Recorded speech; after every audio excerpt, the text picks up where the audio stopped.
Anxiety is one of the most common human experiences, yet it can also be one of the most misunderstood. At its core, anxiety is a natural response designed to protect you. It is your mind and body preparing for potential danger, what's often called the fight or flight response. In small doses, anxiety can be helpful.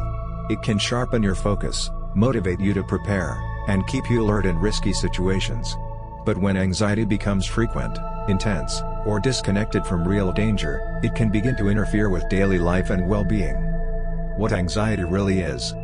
Anxiety is not just worry or overthinking. It is a full-body experience that involves your thoughts, emotions, and physical sensations. When you feel anxious, your brain, particularly the amygdala, interprets something as a threat. This triggers a cascade of stress hormones like adrenaline and cortisol. Your heart rate increases, your breathing becomes shallow, your muscles tense, and your mind becomes hyper-focused on potential danger. This response made perfect sense in early human history when threats were immediate and physical, like predators. But in modern life, the threats are often abstract: deadlines, social situations, uncertainty about the future, or even internal fears. The body still reacts as if you are in danger, even when you are not. There are different forms of anxiety, including generalized anxiety, constant worry, social anxiety, fear of judgment, panic attacks, sudden intense fear, and specific phobias.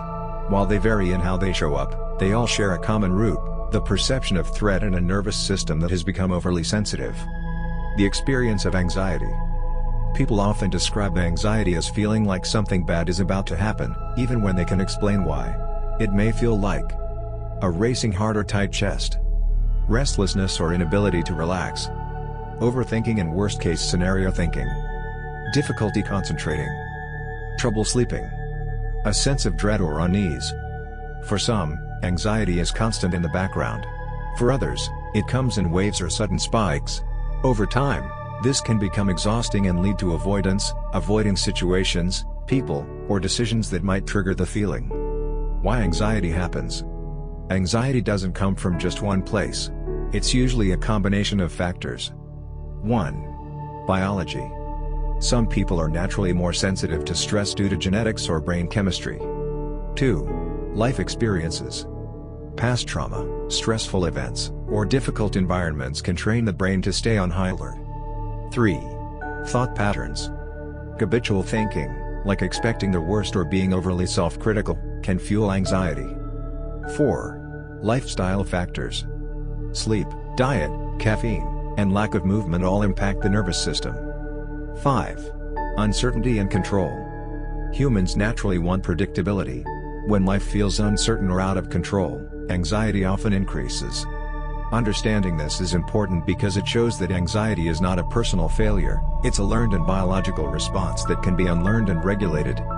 How to treat and heal anxiety. Healing anxiety is not about eliminating it completely.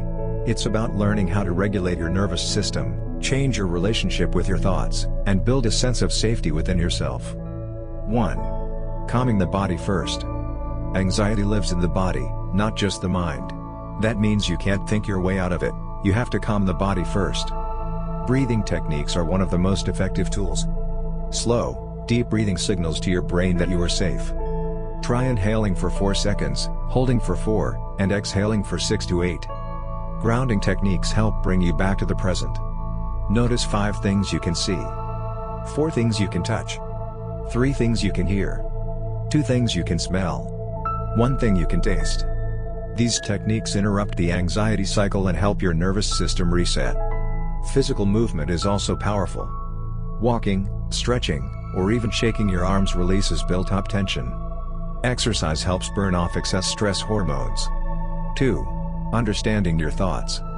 Anxiety often comes from distorted thinking patterns.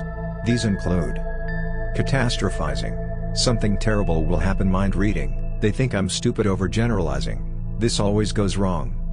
The goal is not to stop thoughts, but to question them. Ask yourself, is this thought 100% true? What evidence do I have? What's a more balanced perspective? Over time, this weakens anxiety's grip. 3.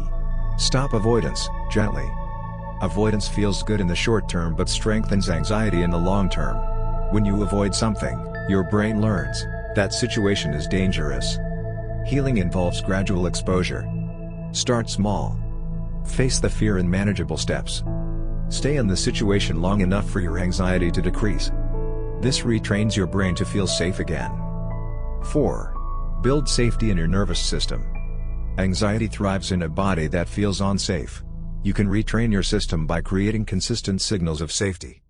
Regular sleep schedule. Nourishing food. Limiting caffeine. Time in nature.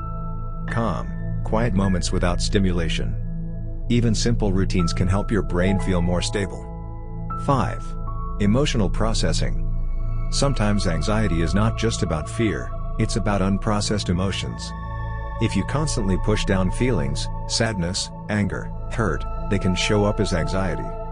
Healing includes journaling your thoughts, talking to someone you trust, allowing yourself to feel emotions without judgment. The more you allow emotions, the less they need to come out as anxiety. 6.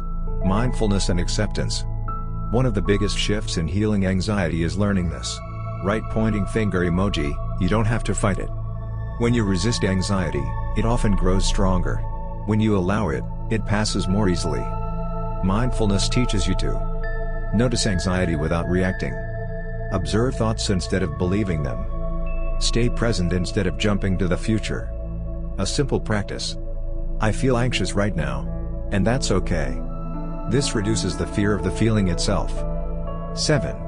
Connection and support. You are not meant to handle anxiety alone.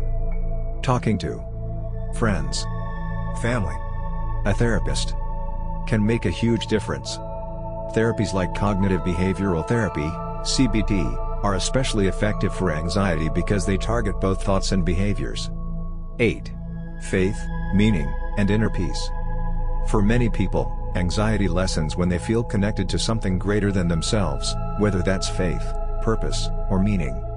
Practices like prayer, meditation, gratitude can shift focus away from fear and toward trust and peace. What healing actually looks like.